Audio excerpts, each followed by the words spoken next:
সবাইকে শুভেচ্ছা। SahedTube কেমন আছেন সবাই? ভালো থাকুন, সুস্থ থাকুন, সেই শুভকামনা সবসময়। আমি আমার পেজে একটা পোস্টে দিয়েছিলাম যে ফরেক্স হালাল কি হারাম, সেটা নিয়ে একটা ভোট করছিলাম এবং সাথে সাথে আরেকটা জিনিসও ভোট করছিলাম, সেটা হচ্ছে ফরেক্স জুয়া কি জুয়া না। তো যেখানে যে জিনিসটা হচ্ছে ফরেক্সটা হালাল, এই সম্বন্ধে হচ্ছে অনেকেই এখানে ভোট দিয়েছেন, হালালটা কম বলেছেন। আবার জুয়ার ক্ষেত্রেও যে ফরেক্সটা গেমলিং এটা কম বলেছেন, আর ফরেক্সটা যে রিয়েল বিজনেস সেটা প্রাধান্যতা অনেকে বেশি দিয়েছেন। তো হচ্ছে আমি এই ভিডিওটা দীর্ঘায়িত হওয়ার কারণে দুইটা পার্ট করতেছি। প্রথম পার্টে হচ্ছে আপনাদের সামনে শুধুমাত্র উপস্থাপন করতেছি যারা ইসলাম বিশেষজ্ঞ আছেন, তারা ফরেক্স হালাল কি হারাম এই বিষয়টা নিয়ে তারা কি মতবাদ দিয়েছেন সেগুলো। আর সেকেন্ড ভিডিওতে হচ্ছে আমি সেগুলো বিশ্লেষণ করে আপনাদের বোঝানোর চেষ্টা করব যে ফরেক্সটা হালাল কি হারাম, করতে পারবেন কি পারবেন না। তো এটা নিয়ে অনেকের মধ্যে দ্বিধাদ্বন্দ্বটা কাজ করে যে ফরেক্সটা হালাল কি হারাম। তো ফরেক্সের যেটা একটু আপনাদের হিন্টস দিয়ে রাখি, ফরেক্সটা হচ্ছে ধোঁয়াশার মতন আছে। ধোঁয়াশা বলতে বোঝাচ্ছি যে এটা হালালও না হারামও না। ফরেক্সের মধ্যেই আপনি যদি হালাল ভাবে করেন তাহলে সেটা হালাল হিসাবে প্রযোজ্য হবে। ফরেক্সটাকে যদি আপনি গেমলিং হিসাবে নেন তাহলে এটা জুয়ার দিকে চলে যাবে, যেটা গেমলিং, যেটা ইসলামে মানানসই না। প্রথমে হচ্ছে কয়েকটা ভিডিও ক্লিপ দেখবো, তারপরে হচ্ছে আমরা আলোচনা করবো যে ফরেক্স হালাল না হারাম। এটা নিয়ে অনেক বিতর্কিত আছে। কেউ এটাকে বলে থাকেন হালাল, কেউ বলে থাকেন হারাম, আসলে এটা ধোঁয়াশা। তো হচ্ছে ভিডিও ক্লিপগুলো আপনাদের দেখাই, তারপরে হচ্ছে সিদ্ধান্ত আপনি নেবেন। পুরো ভিডিওটা দেখবেন, তাহলে বুঝতে পারবেন, কারণ আমি অনেকগুলো ক্লিপস সংগ্রহ করছি যেগুলো ফরেক্স হালাল না হারাম সেই বিষয়ে, সেই রিলেটেড কথাবার্তা বলা হয়েছে। शेयर ट्रेडिंग जो इंटरनेट के ज़रिए की जाती है, क्या ये जायज़ है और ख़वातीन भी कर सकती हैं क्या? तो देखिए, शेयर ट्रेडिंग आप बहरहाल कर सकते हैं, लेकिन इसके लिए ज़रूरी है कि आप उन्हीं कंपनियों के शेयर्स परचेज़ करें जो कंपनियां हलाल तिजारतें करती है, याद रखिए, ठीक है। तो इसके लिए आपको पहले इल्म होना चाहिए कि कौन सी कंपनी में ट्रेडिंग हो, कौन सी ना हो। आप उसका इल्म हासिल करें और इल्म हासिल करने के बाद आप अगर हलाल कंपनियों में ट्रेड करते हैं तो इंशाल्लाह इसमें कोई हर्ज नहीं। लेकिन इस ट्रेडिंग को आप जुआ ना बना दें। हमारे पास ट्रेडिंग नहीं होती, जुआ होता है। आज सुबह लगाया, शाम तक बेच दिया, दोपहर लगा, आधे घंटे बाद दिया, पौन घंटे पर लगा, 5 मिनट बाद बेच दिया, ठीक। उसके वो पेपर्स आते हैं ना, जब भी शेयर आप खरीदते हैं, पेपर्स आने के तब तक तो वो 50 कंपनियां चेंज कर चुका होता है जब पेपर आ। तो देखिए, लॉन्ग टर्म इन्वेस्टमेंट ये बेनिफिशियल है। मैं ये नहीं कहता हूँ हराम है, लेकिन जब आप वैसा बिजनेस शुरू करते हैं तो फिर आप फ्यूचर्स में और इसमें सब कूदना चालू कर देते फिर। क्योंकि जब 1 घंटे में लेके बेच सकते हैं तो फ्यूचर ले लेंगे अपन, 1 घंटे में उसको बेच देंगे निकाल, और फिर तमाम हराम कारियाँ शुरू होती है। तो इसलिए मैं कह रहा हूँ वो एक तरह का जुआ बन जाता है। लॉन्ग टर्म इन्वेस्टमेंट्स करें और उसके बेनिफिट्स रीप करें, इसमें इंशाल्लाह। लेकिन हलाल कंपनियों की तफसीलात वो बहरहाल बहुत सी इस्लामिक वेबसाइट से उनसे आप ले सकते हैं, उसके मुताबिक आप बहरहाल वो गाइडलाइंस के मुताबिक इन्वेस्ट कर सकते हैं। जी, আমাকে প্রশ্ন করলেন যে আপনি স্টক মার্কেটে ব্যবসা করেন, সেখানে বিভিন্ন হিসাব নিকাশ করা হয়, আর আপনি এই গাণিতিক বিশ্লেষণে এতটাই ভালো যে প্রতি মাসেই আপনার কিছু লাভ থাকে। আপনার প্রশ্নটা কি হালাল না হারাম? স্টক মার্কেটের কথা যদি বলতে হয়, স্টক মার্কেট এটা হারাম না, হারাম না। আপনি যে স্টক নিয়ে ব্যবসা করছেন সেটা ইসলাম ধর্মের নিয়ম অনুযায়ী হতে হবে। ইসলাম ধর্মে যেটা হারাম সেটা হচ্ছে রিবা, অর্থাৎ সুদ। পবিত্র কোরআনে সব মিলিয়ে 8 জায়গায় বলা হয়েছে। আল্লাহ তাআলা বলছেন রিবা হচ্ছে হারাম। সূরা ইমরানের 130 নম্বর আয়াতে উল্লেখ করা হয়েছে, সূরা নিসার 161 নম্বর আয়াতে আছে, সূরা বাকারার 275 নম্বর আয়াতে 3 বার বলা হয়েছে, সূরা বাকারার 276 নম্বর আয়াতে, এছাড়াও সূরা বাকারার 278 নম্বর আয়াতে আছে, বলা হয়েছে তোমরা আল্লাহকে ভয় করো আর সুদের বকেয়াটা ছেড়ে দাও। তোমরা যদি সুদের বকেয়াটা ছেড়ে না দাও, সূরা বাকারার 279 নম্বর আয়াতে আল্লাহ বলছে আল্লাহ ও তার রাসূলের সাথে যুদ্ধের প্রস্তুতি নাও, আল্লাহ ও তার রাসূল। তাহলে সুদের কারবার করা হারাম। তবে শেয়ার মার্কেট, এখানে ইসলামের কিছুটা নিয়ম মেনে চলা হয়, সেখানে লাভ বা ক্ষতি হতে পারে। শেয়ার মার্কেটে ব্যাংক থেকে লোন দেওয়ার ব্যাপারে আমরা তখন অংশীদার হই, কারণ ব্যাংকিং সিস্টেমে ধনী লোক আরো ধনী হয়, গরিব মানুষ আরো গরিব। এভাবে সমাজে নতুন কালচার দেখা, যেমন মেয়েদের টিজ করা, তারপর বিভিন্ন জুয়ার আখড়া, মদ খাওয়ার বার। ইসলামের নিয়মটা আলাদা, ইসলাম ধর্ম একটু আলাদা। তাহলে ইসলাম আমাদের লাভ করতে উৎসাহিত করে। স্টক মার্কেটে আপনি কি করেন? শেয়ার কেনেন। এভাবে আপনি সেই কোম্পানির সদস্য হয়ে গেলেন, হোক 1%, 10%, 0.1%, 0.01%। তাহলে ব্যবসায় লাভ বা ক্ষতি ইসলামে এটার অনুমতি আছে। তাই আপনি যদি শেয়ারের ব্যবসা করেন আর সেই ব্যবসা যদি ইসলামিক শরিয়ার নিয়মগুলো মেনে করেন, যদি আপনি এমন কোন কোম্পানির শেয়ার না কেনেন যারা অ্যালকোহল বিক্রি করে, যারা সুদের কারবার করে, ফাইন্যান্সিয়াল কোম্পানি হতে পারে, ব্যাংক অথবা কোনো ফাইন্যান্সিয়াল লিজিং কোম্পানি, যেসব কোম্পানি অশ্লীল ছবি বানায় বা পর্নোগ্রাফি, সমাজের জন্য এসব ক্ষতিকর জিনিস, কোনো কোম্পানি যদি এসবে ইনভেস্ট করে আপনি তেমন কোনো জায়গায় যাবেন না। অ্যালকোহলিজম বা ড্রাগস বা ফার্মাসিউটিক্যালস কোম্পানিগুলো ঠিক আছে, ড্রাগস মানে কোকেন, ব্রাউন সুগার অথবা নেকেড সিনেমা বানায় তেমন ফিল্ম কোম্পানি, আপনি যদি এমন কোনো কোম্পানি শেয়ার কেনেন এটা হারাম। দ্বিতীয়ত, আপনি যদি অনুমান করে থাকেন যে এটা জুয়া খেলা, আপনি তো স্টক মার্কেটে আছেন, লোকে শেয়ার কেনে 2 সপ্তাহ পরে সেগুলো আবার বেচে দেয়, হয়তো আগে থেকে জানে অথবা অন্য কোনো কারণে। আর ইসলামে জুয়া খেলা হচ্ছে হারাম। তাহলে আপনি যদি স্টক মার্কেটে ইনভেস্ট করতে চান কোনো সমস্যা নেই, সেখানে ব্যবসা করেন, এভাবে স্টক মার্কেটে আপনি ব্যবসা করতে পারেন। আর স্যার আপনি আমার প্রশ্ন থেকে দূরে সরে গেছেন, ফিউচার আর অপশন নিয়ে বলছিলাম। এটা কি ঠিক?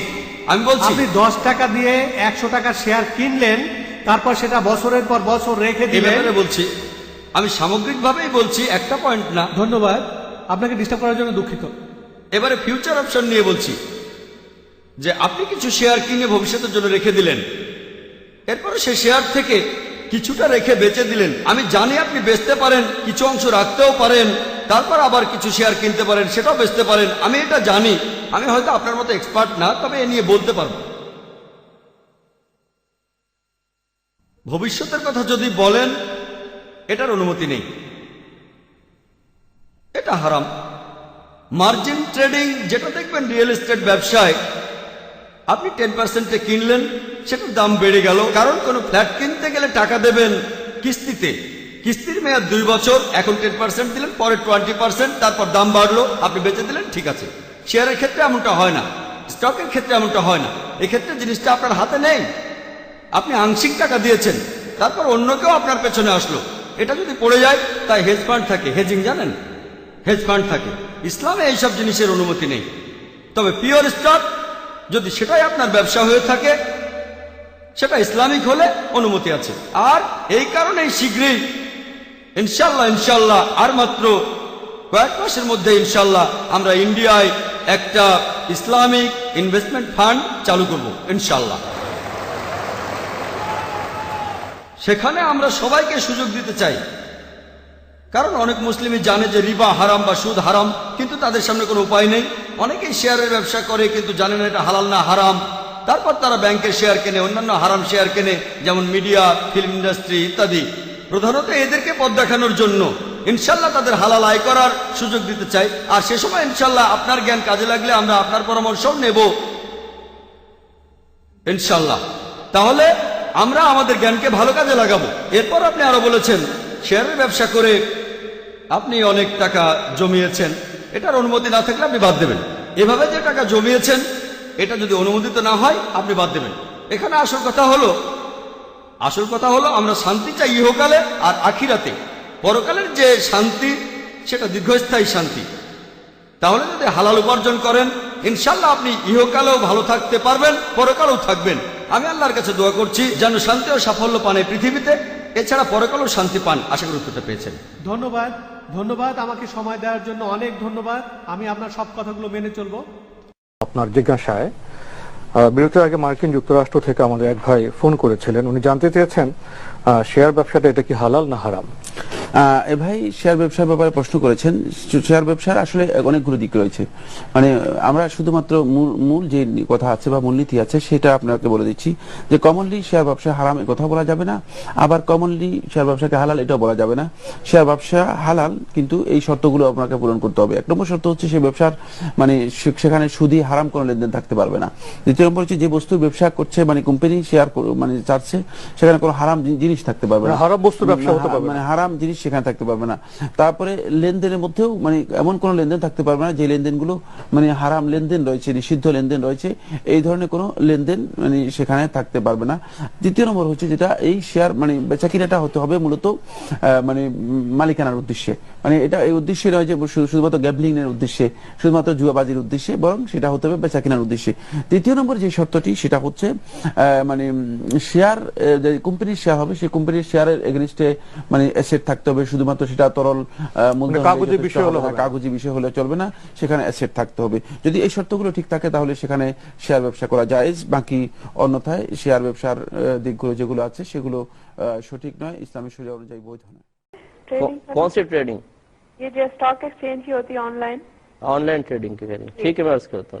एक तो ये कि आप बरह रास्त किसी से कोई चीज खरीद रहे हैं, तो ये इसमें ये होता है कि जब तक आप वो चीज वाकई फिजिकली मौजूद भी हो और आप उस पर बाद में कब्जा भी करें, वो आपको कब्जा भी दे, तो ये सही है। वरना सिर्फ ऐसी ऑनलाइन ट्रेडिंग आपने ऐसी होता है कि आपने बस मुआहदा बाहम जबानी किया और फिर आप उस चीज को आगे सेल आउट कर देते हैं बगैर कब्जे में किए, ये चीज जायज नहीं है। तो एक तो है बरह रास्त आप पार्टी से खरीद रहे हैं, उस सूरत में बेहतर है कि आप चीज को देखें भी, और आप खरीद तो सकते हैं लेकिन उसको बेचने के लिए फिर आपको उसको पहले फिजिकली अपने कब्जे में लेना होगा, इसके बाद आप उसको बेच सकते हैं, वरना नहीं। दूसरी सूरत ये होती है कि आप किसी कंपनी को अपना वकील बनाते हैं। एक कंपनी ये कहती है आप हमें पैसा दें, हम आपके लिए करेंसी कारोबार करेंगे या गोल्ड लेके रखेंगे, जब रेट बढ़ेगा हम उसको बेचेंगे और फिर आपको भी प्रॉफिट मिलेगा और आपका असल जो सरमाया वो भी आपको दिया जाएगा। ये वकील बनाने की सूरत हो जाती है। ये शरन जायज हो सकता है कि आप कंपनी से मुआहदा करें, उसे आप पैसे दें और वो कारोबार की नौयत वगैरह अगर आप कहते हैं मुतलकन कहते हैं जो कारोबार करो जायज करना, बस मुझे इतना इतना नफा दे देना, ये भी सही है। और अगर वो कारोबार की नौयत बता देते हैं कि हम इस तरह करेंगे कारोबार और इसमें इतने इतने % आपका प्रॉफिट होगा और आप कहते हैं ठीक है, तो फिर ये बिल्कुल सही है। इसमें फिर आपकी जिम्मेदारी नहीं है कि आप उस माल को पहले अपने कब्जे में ले फिर बेचें, उसमें वो कंपनी खुद वो कब्जे में लेगी, माल आगे सेल आउट करेगी, आप बस यहाँ से उनसे कंपनी से मुआहदा कर रहे हैं और आगे वो कारोबार कर रही है, उसमें से प्रॉफिट लेना आपके लिए जायज है। तो दो सूरतें बन गई हैं, एक ये कि बरह रास्त आप किसी पार्टी से माल उठाते हैं, खरीद रहे हैं, तो ये तो खैर आप खरीद सकते हैं, अगर वो नेट पे आपको दिखा देता है भी है तो बहुत ही अच्छी बात है, तो आपने खरीद लिया, लेकिन उसको आगे सेल आउट करना उस वक्त तक आपके लिए जायज नहीं होगा जब तक कब्जे में ना ले ले। और एक कंपनी आपकी तरफ से कोई तिजारत कर रही है तो ये एक वकालत की सूरत बन गई कि आपने उसको वकील बना दिया, कंपनी आपके लिए बिजनेस कर रही है और उस कमीशन में उसमें से 1% कुछ कमीशन आपको देती है, कुछ अपने पास रखती है। ये शरन बिल्कुल जायज है, इसमें आप पैसा बिल्कुल इन्वेस्ट भी कर सकते हैं और प्रॉफिट भी जायज होगा। Abdullah says, suppose I buy foreign currency and then exchange it later at a higher rate for profit. Is this halal? This is known in fiqh as a sarf, exchange. And this is totally legit and halal with one condition. And the condition is that you sell and buy simultaneously. Well, if we add another condition, which is that the currency is different. So it is not dollars versus dollars. This is totally prohibited even if it was simultaneous. It is not euros versus euros. It is euros versus dollars. It is sterling pounds versus riyals. It is Kuwaiti dinars versus Emirati dirham. This is totally legit, providing that it is simultaneous. So this is 1,000 euros and I get in exchange for that $1,100, more or less. Give and take, no problem. I keep the stash, I keep the money with me for a month or two until I find that it has gone up and I go and exchange it for another currency simultaneously. This is totally legit and halal and there is nothing wrong in that, inshallah. Share মার্কেটের গতি প্রকৃতি এখন যেদিকে চলছে সেটি এখন জুয়ায় রূপান্তরিত হচ্ছে, কারণ মানুষ এখন আর কোম্পানির মালিকানার জন্য আর শেয়ার কিনছে না, তারা কিছু সার্টিফিকেট কিনছে, সেটা দিয়ে ধোঁকাবাজের ভিত্তিতে দিনকে দিন কোনোদিন জুয়ার মতো লাভ দিয়ে উঠছে আর একদিন জুয়ার মতো পড়ে যাচ্ছে। তো এই ধরনের আসলে মার্কেটের যে অবস্থা, গতি প্রকৃতি, এটিকে নিয়ন্ত্রণ করা উচিত এবং মানে এই উদ্দেশ্যে যদি কেউ শেয়ার মার্কেটে ঢুকে থাকে তাহলে এটিকে বৈধ বলা বড় টাফ। ইভেন হালাল কোম্পানিগুলোও যদি এই ধরনের খেলা খেলে তাহলে এটাকে আসলে বৈধ বলা যাবে না, যেহেতু এটা জুয়ার মধ্যে পড়ে যাচ্ছে। হ্যাঁ, যদি প্রত্যেক কোম্পানির একটা শেয়ার থাকতেই পারে, প্রাইমারি শেয়ার যেগুলো, প্রাইমারি শেয়ার, অথবা কেউ কারো শেয়ার যদি মার্কেটে একটা ওপেন মার্কেট থাকে যেখানে আমার এখন প্রয়োজন হয়েছে আমার কিছু টাকার প্রয়োজন, আমি আমার শেয়ারটা বিক্রি করতে চাই। কিন্তু যিনি কিনবেন তিনি ওই ডিভিডেন্ড পাওয়ার উদ্দেশ্যে কিনবেন, মালিকানার উদ্দেশ্যে কিনবেন, তখন সেখানে আর এই জুয়ার বিষয়টা থাকবে না এবং তার মূল্যটা স্টেবল থাকবে। কারণ আমরা রিসেন্টলি গত 10-20 বছরে আমরা যেই বিষয়টা শেয়ার মার্কেটের মধ্যে বাংলাদেশে কিংবা বাংলাদেশের বাইরে যে লক্ষ্য করছি, আগে কিন্তু এটা ছিল না। আগেও কোম্পানি ছিল, আগেও বাণিজ্য ছিল। তার মানে হচ্ছে মানুষের মধ্যে এই দুর্নীতিগুলো আগে ঢোকেনি, এই জুয়ার অনুপ্রেরণাটা আগে ছিল না, কিন্তু এখন সেটা আছে। এই জন্য আমাদের যে সমস্ত ভাই বোনেরা খুব আঙ্গুল ফুলে কলা গাছ হওয়ার উদ্দেশ্যে তিনি যে শেয়ার মার্কেটে যে বিজনেসটা করে থাকেন, এটা আসলে অ্যাভয়েড করা উচিত। তিনি কোম্পানির মালিকানার জন্য কিনতে পারেন, ডিভিডেন্ড পাওয়ার জন্য কিনতে পারেন, ব্যবসা করার জন্য। কোম্পানির কথা যে আপনি বললেন, কোম্পানি কোন কোন কোম্পানির শেয়ার হালাল এবং কোনটির হারাম, এটি নিরূপণ করার, নির্ণয় করার, এটা চমৎকার প্রশ্ন করেছেন। হ্যাঁ, এটা তো অবশ্যই উত্তর দেওয়া উচিত, তবে আমরা এর উপর আরো অনেকবার উত্তর দিয়েছিলাম। সেটি হচ্ছে যে সমস্ত কোম্পানি তাদের প্রোডাকশনটা হালাল, তাদের সিস্টেমটা হালাল, কোনো শরিয়া ভায়োলেশন নাই, সে সমস্ত কোম্পানির শেয়ার কেনা যাবে। কিন্তু যেগুলোর প্রোডাকশনটা হারাম, যেমন ওয়াইন, যেমন শুকরের জাত পণ্য ইত্যাদি, এই ধরনের কিছু, অথবা এমন কিছু পণ্য যেগুলো আসলে ইসলামে হালাল নয়, সে সমস্ত কোম্পানি শেয়ার কেনা যাবে না। অথবা হালাল পণ্য কিন্তু কোম্পানির ডিলিংসটা হালাল পন্থায় হচ্ছে না, সুদি কারবারের ভিত্তিতে হচ্ছে, অথবা সুদের ভিত্তিতে টাকা নিয়ে ইনভেস্ট করা হয়েছে ইত্যাদি, এই সমস্ত কোম্পানিগুলো শেয়ার কেনা যাবে না। তারা সেকেন্ডারি বা প্রাইমারি মার্কেটে যাই হোক না কেন, ব্যক্তি যিনি ইনভেস্টর তার কথা বলছি, তিনি ইনভেস্টমেন্ট করতে গিয়ে দুটো শর্ত তাকে পালন করতে হবে। প্রথম শর্ত হচ্ছে যে তিনি নিজেও গ্যাম্বলিং এর কোনো অংশ হবেন না। এটাকে আমরা যেটাকে ইংরেজিতে বলা হয় রিউমার, অথবা ধরুন এটাকে স্পেকুলেশন বলে। স্পেকুলেশন মানে হচ্ছে আপনি ধারণা করছেন যে এটার দাম বাড়বে, অমকে বলছে এটার দাম বাড়বে, তমকে বলছে এটার দাম বাড়বে। এই দাম বাড়ার জন্য কোনো প্রেমিজ, স্পষ্ট শক্তিশালী কোনো প্রেমিজ, যুক্তি আপনার সামনে নাই। আপনি তার গত 1 বছর 2 বছর অথবা গত কয়েকটা কোয়ার্টারের ফাইন্যান্সিয়াল স্টেটমেন্ট অ্যানালাইসিস করলেন না যে আসলে এটা স্ট্রং একটা কোম্পানি নাকি একটা উইক কোম্পানি। আর 2 নম্বরে এখানে যে শর্ত ব্যক্তির জন্য, তিনি শর্ট সেলিং এর অন্তর্ভুক্ত হতে পারবেন না। অর্থাৎ যেমন ধরুন যে আজকে কিনেছি কালকে বিক্রি করব, পরশু কিনেছি তারপরের দিন বিক্রি করব, শুধুমাত্র স্ক্রিনের দিকে, কম্পিউটার টেলিভিশন স্ক্রিনের দিকে তাকালাম, কোনটার দাম বাড়ছে কোনটার দাম কমছে, তার উপর ভিত্তি করে আমি যখন এটা বিক্রি করি তখন মার্কেটটা ভোলাটাইল হয়ে যায়, তখন স্পেকুলেশন তৈরি হয়, তখন যারা সিন্ডিকেশন গ্যাম্বলিং যারা করে তখন তারা এই চান্সে ঢুকে যায়। তাহলে আমি তার জন্য ফিল্ড তৈরি করে দিলাম। ইনভেস্টমেন্টটা হতে হবে সাধারণত লং টার্ম, অথবা কমপক্ষে ওই কোম্পানি তার ফাইন্যান্সিয়াল স্টেটমেন্ট পাবলিশ করেছে, তার উপর ভিত্তি করে আমি এখন সিদ্ধান্ত নিতে পারবো যে এটার দাম বাড়বে কি কমবে, অথবা আমি কি ডিভিডেন্ড, বোনাস বা ইত্যাদি আমি কি পাবো, ইত্যাকার উপর ভিত্তি করে তিনি সিদ্ধান্ত নিতে পারবেন।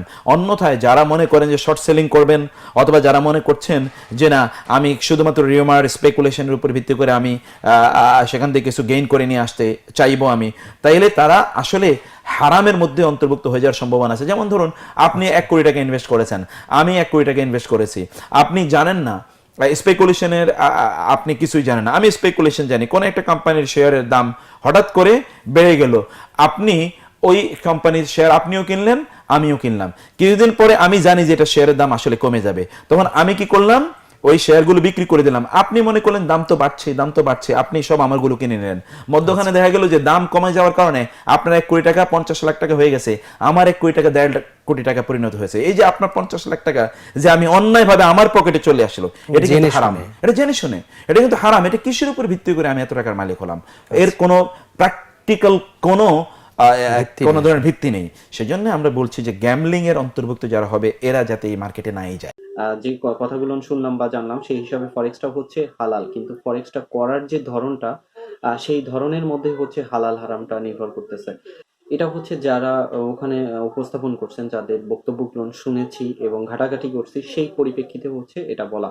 এটা আসলে হারাম হালাল ফতোয়া দেওয়ার সেই পর্যায়ে কিন্তু আমি না, আমি জাস্ট এখানে হচ্ছে যারা উপস্থাপন করছে, ইসলামিক যারা বড় বড় আলেমগণ আছেন যারা এই বিষয়ে কথা বলছেন, সেই পরিপ্রেক্ষিতে হচ্ছে এই বিষয়টা বলা।